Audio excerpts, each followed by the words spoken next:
একদম অল্প সময়ের মধ্যে আর ইউনিক কোনো পকোড়া খেতে চাইলে এই কলমি শাকের পকোড়াটা কিন্তু বানিয়ে খেতে পারেন। আর এখন যেহেতু কলমি শাকটা বেশি পরিমাণে পাওয়া যায়, তো অল্প একটু এনে একবার হলেও কিন্তু পকোড়াটা বানিয়ে খেতে পারেন। খেতে অসম্ভব মজাদার হয়েছিল। তো কলমি শাকের পকোড়া বানানোর জন্য আমি এখানে কলমি শাককে খুব ভালো মতো ধুয়ে নিয়ে পানিটা ঝরিয়ে নিয়ে শাকটাকে কিন্তু ছোট, ছোট টুকরো করে কেটে নিতে হবে। তো একদম ছোট, ছোট করে কুচিয়ে নিয়েছি। এখানে ৩ থেকে ৪ টে মতো পেঁয়াজ দিয়ে দিলাম। পেঁয়াজটাকেও আমি স্লাইস করে কেটে নিয়েছি। ৩ থেকে ৪ টে মতো কাঁচা লঙ্কা দিয়েছি। ঝালটা আপনাদের পছন্দ মতো দেবেন। ১/২ টেবিল চামচ দিয়ে দেব হলুদ গুঁড়ো। কিছুটা পরিমাণে গোটা জিরে দিয়েছিলাম। মানে ওই ১/২ টেবিল চামচ গোটা জিরে দিয়েছিলাম। ১/২ টেবিল চামচ ভাজা জিরের গুঁড়ো দিয়ে দেব। আর ১ টেবিল চামচ দিয়েছিলাম চিলি ফ্লেক্স। কিছুটা পরিমাণে লঙ্কার গুঁড়োও দিয়েছিলাম। মানে ওই ১/২ টেবিল চামচ মতো লঙ্কার গুঁড়ো দিয়েছিলাম। ২ থেকে ৩ টেবিল চামচ, ৩ টেবিল চামচ আমি এখানে বেসন দিয়ে দিয়েছি। আর ৩ টেবিল চামচ দিয়ে দেব চালের ময়দা, মানে চালের গুঁড়ো। চালের গুঁড়োটা দিলে ক্রিপসি ভাবটা হয়, খেতে খুবই ভালো হয়।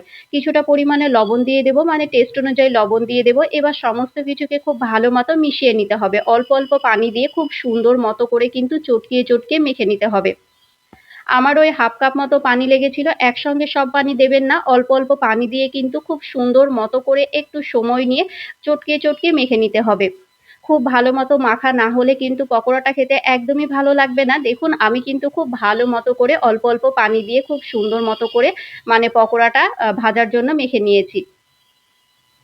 খুব ভালো মতো করে মেখে নেওয়া হয়ে গিয়েছে। আর এর থেকে বেশি পাতলা কিংবা বেশি শক্ত করা যাবে না। এভাবে মেখে নিতে হবে। এবার ভেজে নেওয়ার পালা। একটা কড়াইয়ের মধ্যে মানে একটা প্যানের মধ্যে পরিমাণ মতো সাদা তেল দিয়ে তেলটাকে খুব ভালো মতো গরম করে নিয়েছি। তেলটাকে খুব ভালো মতো গরম করে নিয়ে গ্যাসের আঁচটা মিডিয়াম ফ্লেমে রেখে কিন্তু এগুলোকে ভেজে নিতে হবে। তো তেলটা অবশ্যই খুব ভালো মতো গরম করে নেবেন। এবার গ্যাসের আঁচটা মিডিয়াম ফ্লেমে রেখে এগুলোকে ভেজে নিতে হবে। এক সাইড যখন ভাজা হয়ে যাবে আরেক সাইড খুব সুন্দর মতো উল্টিয়ে দেব।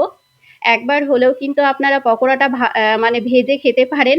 খেতে দারুণ হয়েছিল। আমার কাছে তো ভীষণ ভালো লেগেছিল। গরম, গরম চায়ের সঙ্গে জাস্ট মানে অসাধারণ লেগেছিল। তো আমি খুব সুন্দর মতো করে ভেজে নিয়েছিলাম। এই তো আমার খুব ভালো মতো করে উল্টিয়ে পাল্টিয়ে লাল, লাল করে ভেজে নিয়েছি। আর তাড়াতাড়ি কিন্তু ভাজাও হয়ে যায়। বেশি লাল, লাল করে ভাজা যাবে না। বেশি পুড়িয়ে দিলে কিন্তু একদম তেতো লাগবে। খেতে একদমই ভালো লাগবে না। তো একটু সবুজ থাকা অবস্থাতেই কিন্তু এগুলো উঠিয়ে নিতে হবে।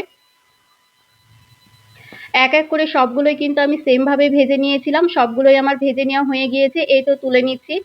দেখুন দেখতেই কতটা ইয়াম্মি লাগছে না? খেতেও কিন্তু খুবই ভালো হয়েছিল। কার, কার এইরকম সন্ধ্যের সময় পকোড়া খেতে ভালো লাগে অবশ্যই কমেন্ট করে জানাবেন। আর আমার এই কলমি শাকের পকোড়াটা কেমন লাগলো সেটাও কিন্তু কমেন্ট করে জানাতে একদমই ভুলবেন না।